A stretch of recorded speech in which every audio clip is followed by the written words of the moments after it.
इस न्यूज के प्रायोजक हैं मीना फैशन मॉल। भारत माता की, भारत माता की, भारत माता की, छत्रपति शिवाजी महाराज की, छत्रपति शिवाजी महाराज की, संत विश्वेश्वर महाराज की, संत विश्वेश्वर महाराज की। जय श्री राम, जय जय श्री राम।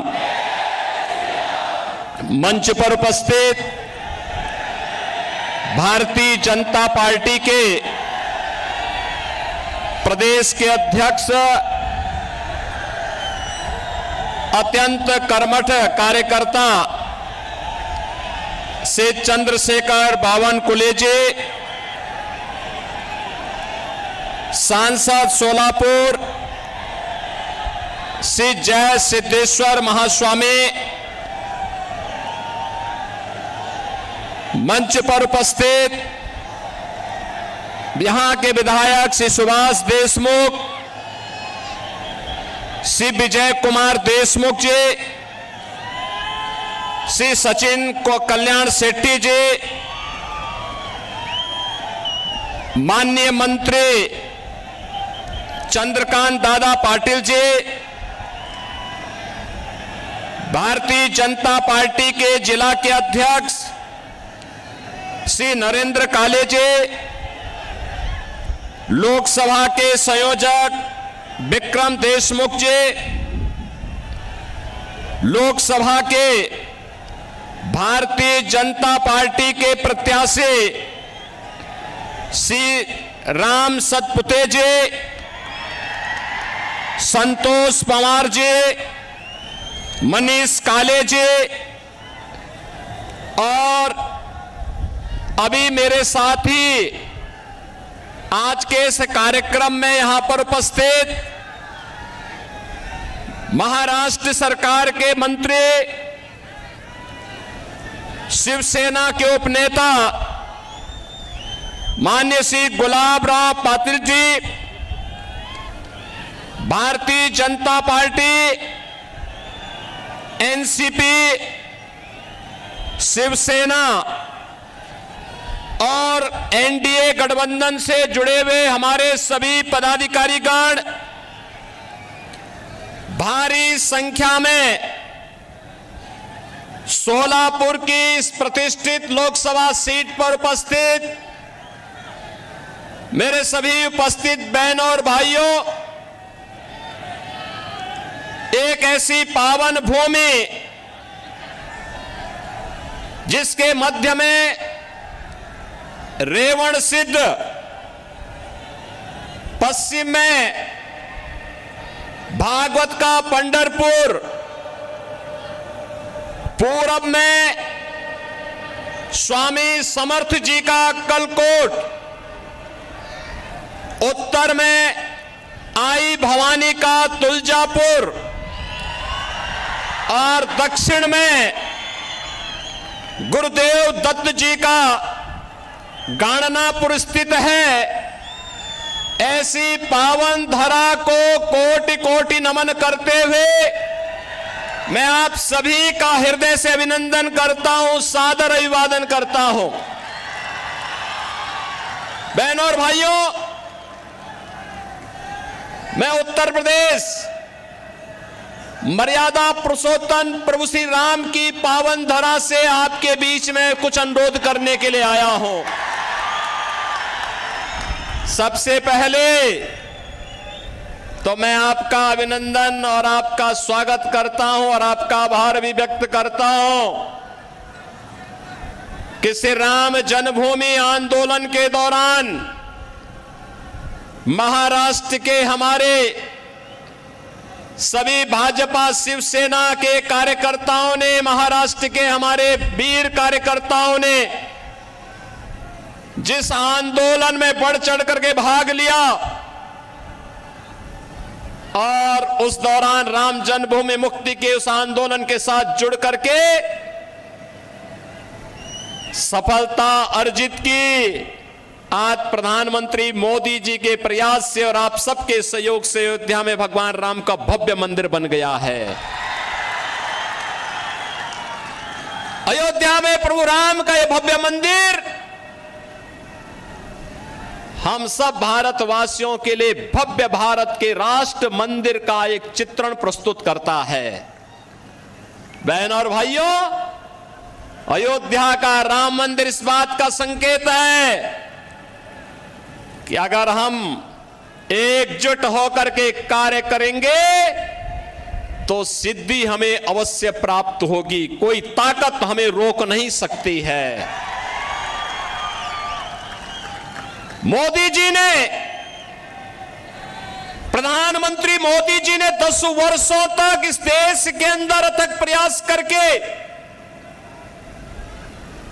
उनके प्रयासों में बाबा साहब भीमराव अंबेडकर का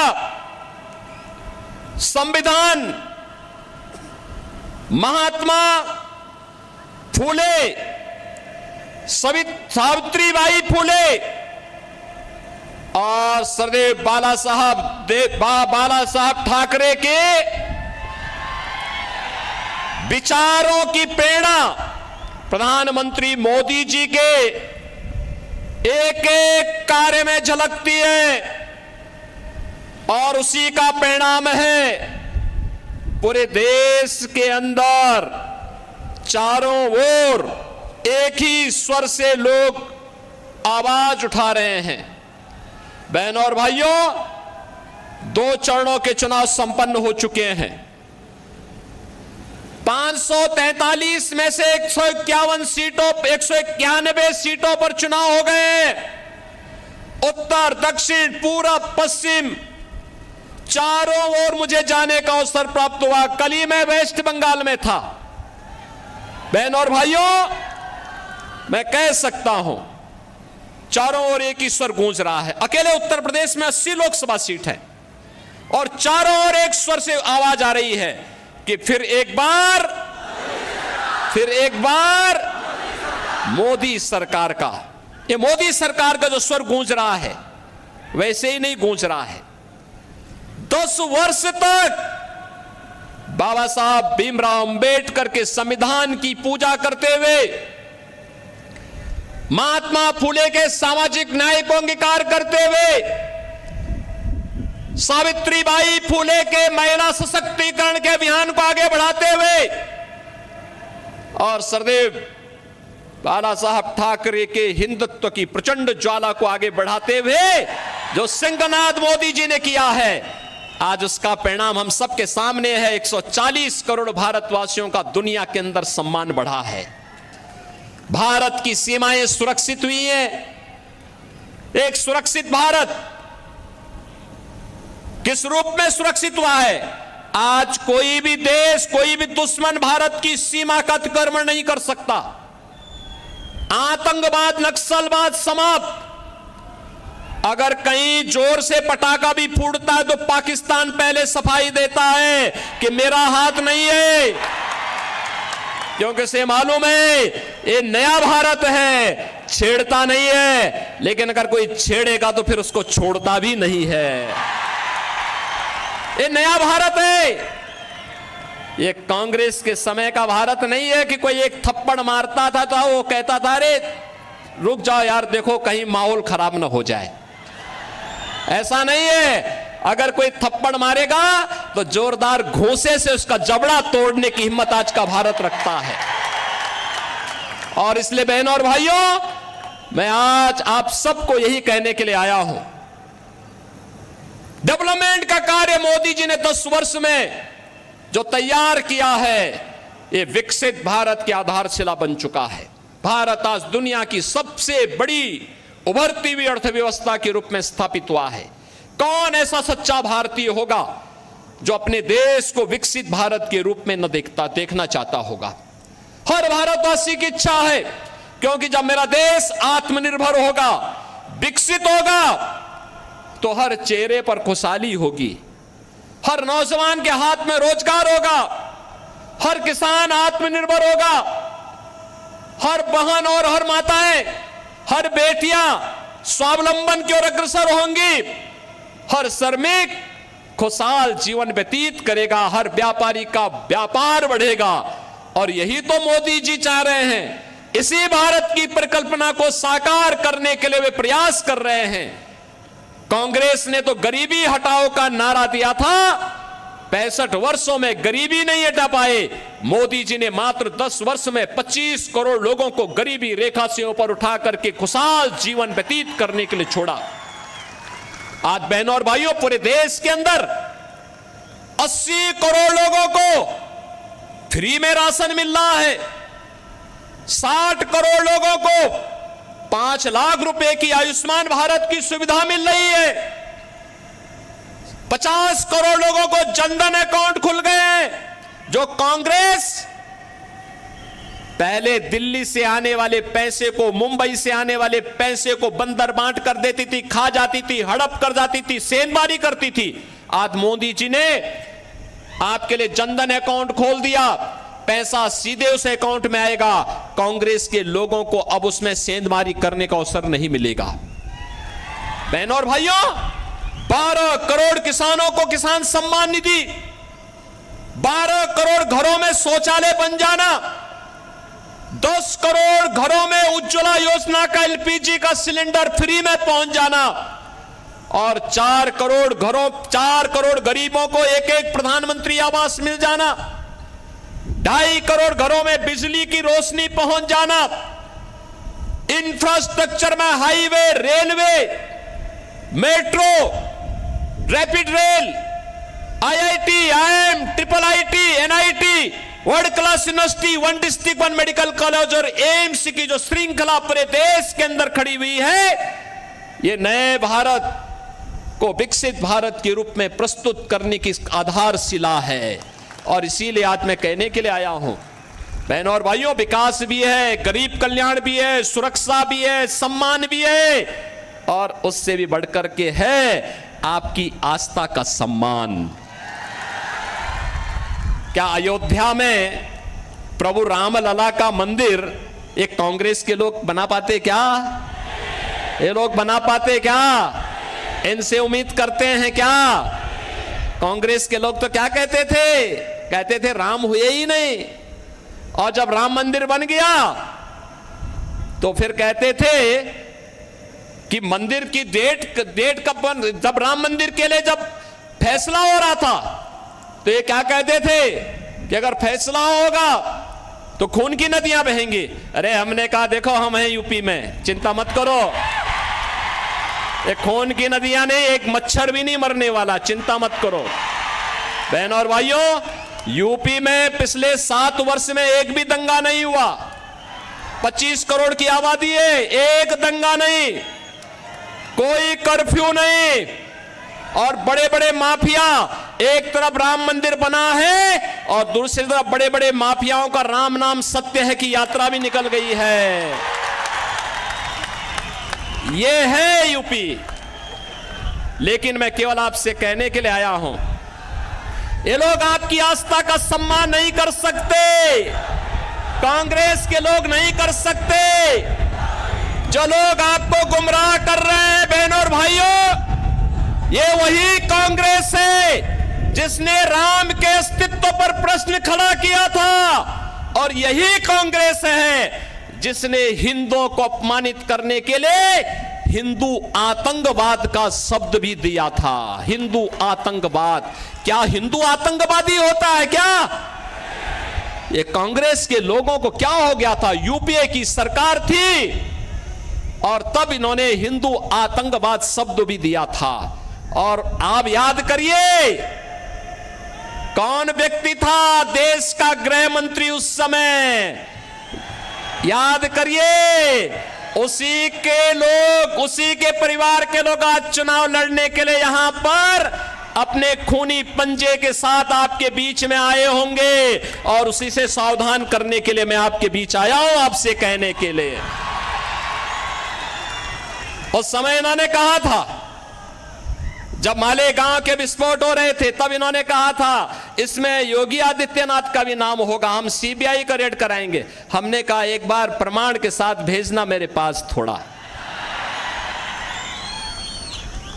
अपने कृत्यों पर इनको कभी पश्चाताप नहीं होगा। और बहनों और भाइयों, हिंदुओं को अपमानित करने के लिए, हिंदू आस्था पर कुठाराघात करने के लिए इन्होंने क्या कुछ नहीं किया है। कांग्रेस चाहती तो 65 वर्षों तक शासन करने का उसे अवसर मिला था। वह भारत को दुनिया की एक बड़ी ताकत बना सकती थी, देश को नक्सलवाद, आतंकवाद से मुक्त कर सकती थी। लेकिन आतंकवाद की जड़ कांग्रेस, देश के अंदर नक्सलवाद की समस्या कांग्रेस ने दी, गरीबी कांग्रेस ने दी, भ्रष्टाचार कांग्रेस ने दिया, देश की सुरक्षा में सेंध कांग्रेस ने लगाया। और अब तो कांग्रेस अपने घोषणा पत्र के माध्यम से ओबीसी, अति पिछड़ी जाति यानी पिछड़ी जाति के आरक्षण पर और अनुसूचित जाति जनजाति के आरक्षण पर भी सेंधमारी करने का प्रयास कर रही है। कांग्रेस का घोषणा पत्र बताता है, वह कांग्रेस का घोषणा पत्र क्या कहता है? कांग्रेस का घोषणा पत्र इस बात की पुष्टि करता है कि यूपीए सरकार के समय कांग्रेस ने यही प्रयास किया था। उस समय उसने जस्टिस रंगनाथ मिश्रा के नेतृत्व में एक कमेटी बनाई थी और कमेटी ने कहा था कि पिछड़ी जाति के लोगों को मिलने वाले 27% आरक्षण में से 6% मुसलमानों को दे देना चाहिए। क्या हम अपने पिछड़ी जाति के लोगों के हक को किसी दूसरे को बांटने देंगे क्या? हिंदुओं का आरक्षण किसी को मिलना चाहिए क्या? और सच्चर कमेटी गठित करके इन्होंने मुसलमानों की कुछ जातियों को अनुसूचित जाति में शामिल करने का प्रयास किया था। वो तो भारतीय जनता पार्टी थी, विरोध किया था, तब ये बच पाया था। आज गुमराह कर रहे हैं कांग्रेस के लोग।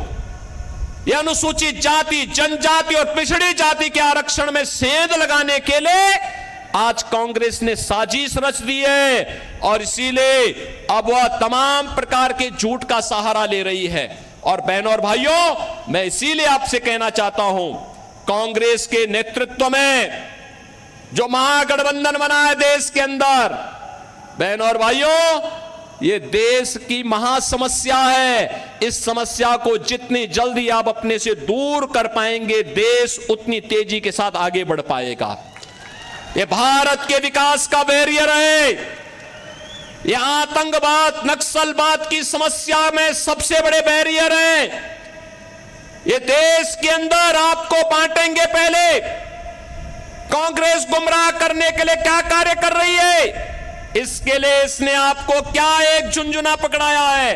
ये कह रही है हम पहले जातीय जनगणना करेंगे, जातीय जनगणना करके हिंदुओं की जातियों को आपस में लड़ाएंगे, फिर आपस में लड़ाने के बाद जब आरक्षण का मुद्दा इनके मुद्दे से अलग हो जाएगा, उसमें लोगों का ध्यान आपस में लड़ने में ही हिंदू लड़ने लग जाएगा, तो उसके बाद चुपचाप आपके हक पर ये उसको मुसलमानों को देने का काम करेंगे और फिर भारत के इस्लामीकरण का, तालिबानीकरण की एक रूपरेखा अपने घोषणा पत्र के अनुसार कांग्रेस तैयार कर देगी। हमें कांग्रेस के इस मंसूबे को सफल नहीं होने देना है। बहनों और भाइयों, इस देश का फिर से मजहब के आधार पर बंटवारा नहीं होने देना है और इसके लिए चाहे कोई भी कुर्बानी देनी पड़े, हमें इसके लिए अपने आप को तैयार करना है। और इसीलिए हम आए हैं। आज जो परिवर्तन आपको देश के अंदर देखने को मिल रहा है, ये परिवर्तन का नेतृत्व करता है, इसके सारथी हैं देश के प्रधानमंत्री मोदी जी। और आज हमारा दायित्व बनता है 10 वर्ष तक बिना रुके, बिना डिगे, बिना झुके मोदी जी ने देश के विकास के लिए 24 घंटे 365 दिन लगातार 10 वर्ष तक काम किया है। और आज इसीलिए मैं आपसे अपील करने के लिए आया हूं, अगर मोदी जी अपने स्तर पर मेहनत करते हैं, कार्य करते हैं, देश के लिए सोचते हैं, नेशन फर्स्ट के लिए कार्य करते हैं, मोदी जी नेशन फर्स्ट की बात करते हैं और कांग्रेस और उनके गठबंधन के लोग फैमिली फर्स्ट की बात करते हैं। यही अंतर है। मोदी जी देश की बात करते हैं, वे परिवार की बात करते हैं। मोदी जी कहते हैं भारत को विकसित बनाएंगे, वे कहते हैं नहीं, हम भारत को बंटाधार कर देंगे, बांटना चाहते हैं देश को। क्या भारत को बांटने वालों का साथ देंगे क्या? बहनों और भाइयों, देश के अंदर जो सुरक्षा का माहौल है, देश के अंदर विकास का जो माहौल है, भारत का जो दुनिया के अंदर सम्मान बढ़ा है, मोदी जी नेतृत्व करता है, मोदी जी को श्रेय जाता है, लेकिन उससे बढ़कर का श्रेय आपको है, क्योंकि आपने मोदी जी पे विश्वास किया है। और इसीलिए इसके लिए मैं आपका अभिनंदन करता हूं और इसीलिए आपसे अपील करता हूं, आपका एक वोट, आपका एक वोट अगर गलत दिशा में जाता है, आतंकवाद का पुराना दौर वापस आ जाता है। लेकिन अगर भारतीय जनता पार्टी के पक्ष में जाता है, आत्मनिर्भर और विकसित भारत की परिकल्पना को साकार करता है, जहां राम मंदिर भी है, जहां बाबा साहब भीमराव अंबेडकर के पंचतीर्थ भी हैं, जहां पर भारत की आस्था के प्रतीक पूज्य संतों का सम्मान भी है, और जहां पर गांव गरीब सबके विकास की, सबका साथ और सबके विकास की भावनाओं के अनुरूप कोई नहीं कह सकता कि मोदी जी ने 10 वर्ष में किसी का चेहरा देखकर के योजना का लाभ दिया हो। भारत का नागरिक हो, जरूरतमंद हो, उनको योजना का लाभ मिलना चाहिए। मोदी जी ने पहले दिन कहा सबका साथ सबका विकास, तो सबका साथ और सबके विकास में कहां से बात आती है, कहां से संविधान बदलने की बात आती है? मोदी जी तो बाबा साहब भीमराव अंबेडकर के संविधान की पूजा करते हैं। याद करिए, जब भारत का नया संसद बन रहा था, मोदी जी बाबा साहब भीमराव अंबेडकर जी के संविधान को सिर पे रख करके लेके जा रहे थे, कह रहे थे हमारे भारत का सबसे पवित्र ग्रंथ है, स्वतंत्र भारत का सबसे पवित्र ग्रंथ है। क्या कांग्रेस के लोगों ने कभी यह काम किया? कभी नहीं किया, करेंगे भी नहीं। इन्होंने तो बाबा साहब भीमराव अंबेडकर का जितना अपमान कांग्रेस ने किया, किसी और ने किया ही नहीं होगा। और इसलिए बहनों और भाइयों, इनके बहकावे में आने की आवश्यकता नहीं। याद रखना, जिन लोगों ने राम मंदिर के मार्ग में रोड़े अटकाए हैं, जिन लोगों ने हिंदुओं को आतंकवादी कहा है, हमारा वोट अगर उनकी तरफ जाता है तो बहनों और भाइयों, आने वाली पीढ़ी कभी हमें माफ नहीं करेगी, कभी माफ नहीं करेगी। और इसीलिए मैं आपसे अपील करने के लिए आया हूं, पूरे देश के अंदर जो आवाज है, एक ही आवाज है, एक ही स्वर है, जो राम को लाए हैं हम उनको, जो राम को लाए हैं हम उनको लाएंगे। और मोदी जी 500 वर्षों के बाद प्रभु राम को अयोध्या में विराजमान कराए हैं। और इसीलिए मैं आप सबसे अपील करूंगा कि मोदी जी को फिर से हम देश की सत्ता सौंपेंगे। ये सोलापुर का संकल्प होना चाहिए। सहमत हैं? सहमत हैं? सभी लोग सहमत हैं?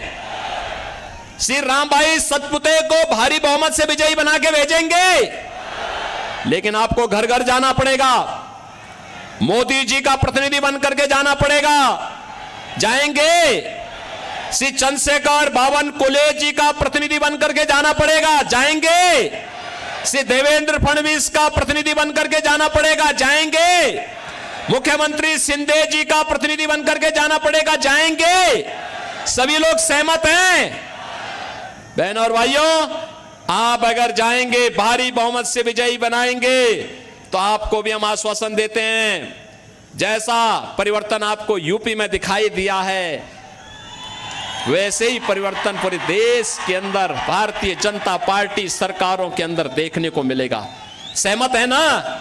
सभी लोग सहमत हैं?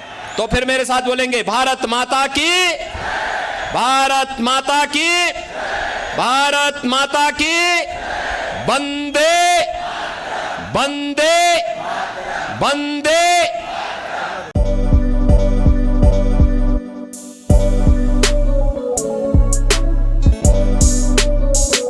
सोलापुर शहर वासियों का कई सालों का अटूट विश्वास, मीना फैशन मॉल।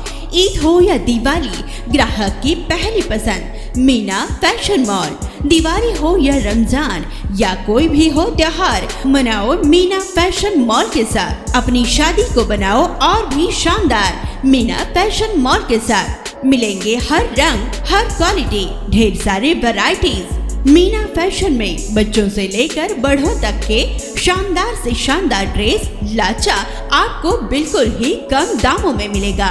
हमारा पता कोंगताम चौक सोलापुर।